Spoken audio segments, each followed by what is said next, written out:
Livre de la Genèse, chapitre 38. En ce temps-là, Juda s'éloigna de ses frères et se retira vers un homme d'Adulam nommé Hira. Là, Juda vit la fille d'un Cananéen nommé Shua. Il la prit pour femme et alla vers elle. Elle devint enceinte et enfanta un fils qu'elle appela Er. Elle devint encore enceinte et enfanta un fils qu'elle appela Onan.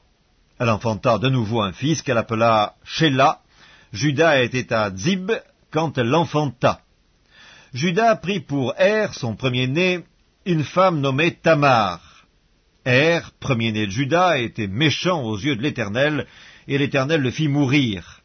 Alors Juda dit à Onan, « Va vers la femme de ton frère, prends-la comme beau-frère, et suscite une postérité à ton frère. » Onan, sachant que cette postérité ne serait pas à lui, se souillait à terre lorsqu'il allait vers la femme de son frère, afin de ne pas donner de postérité à son frère. Ce qu'il faisait déplut à l'Éternel, qui le fit aussi mourir. Alors Juda dit à Tamar, sa belle-fille, « Demeure veuve dans la maison de ton père jusqu'à ce que Shéla, mon fils, soit grand. » Il parlait ainsi dans la crainte que Shéla ne mourût comme ses frères. Tamar s'en alla et elle habita dans la maison de son père. Les jours s'écoulèrent et la fille de Shua, femme de Juda, mourut. Lorsque Juda fut consolé, il monta à Timna, vers ce qui tondait ses brebis, lui et son ami Hira, l'Adulamite. On en informa Tamar et on lui dit, « Voici ton beau-père qui monte à Timna pour tondre ses brebis. » Alors elle ôta ses habits de veuve, elle se couvrit d'un voile et s'enveloppa, et elle s'assit à l'entrée d'Énaïm sur le chemin de Timna, car elle voyait que Shéla était devenu grand et qu'elle ne lui était point donnée pour femme. Juda la vit et la prit pour une prostituée parce qu'elle avait couvert son visage. Il l'aborda sur le chemin et lui dit, « Laisse-moi aller vers toi. » Car il ne connut pas que c'était sa belle-fille. Elle dit, « Que me donneras-tu pour venir vers moi ?» Il répondit, « Je t'enverrai un chevreau de mon troupeau. » Elle dit, « Me donneras-tu un gage jusqu'à ce que tu l'envoies ?»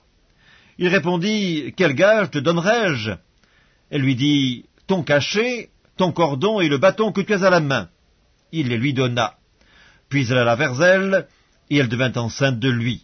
Elle se leva et elle s'en alla, elle ôta son voile, et elle remit ses habits de veuve. Juda envoya le chevreau par son ami l'Adulamite pour retirer le gage des mains de la femme, mais il ne la trouva point. Il interrogea les gens du lieu en disant, « Où est donc cette prostituée qui se tenait à Énaïm sur le chemin ?»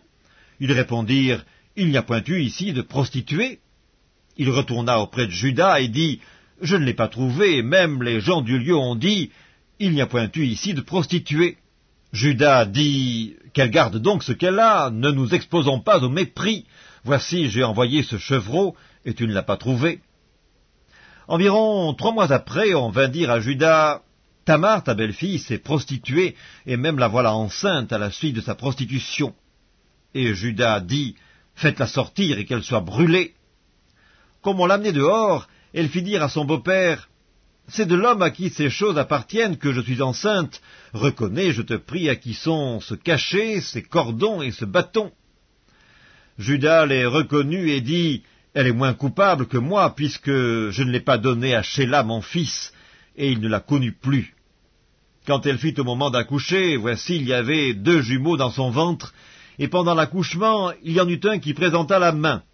La sage-femme la prit et y attacha un fil cramoisi en disant, « Celui-ci sort le premier. » Mais il retira la main et son frère sortit.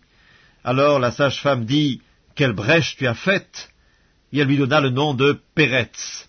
Ensuite sortit son frère qui avait à la main le fil cramoisi, et on lui donna le nom de Zérak.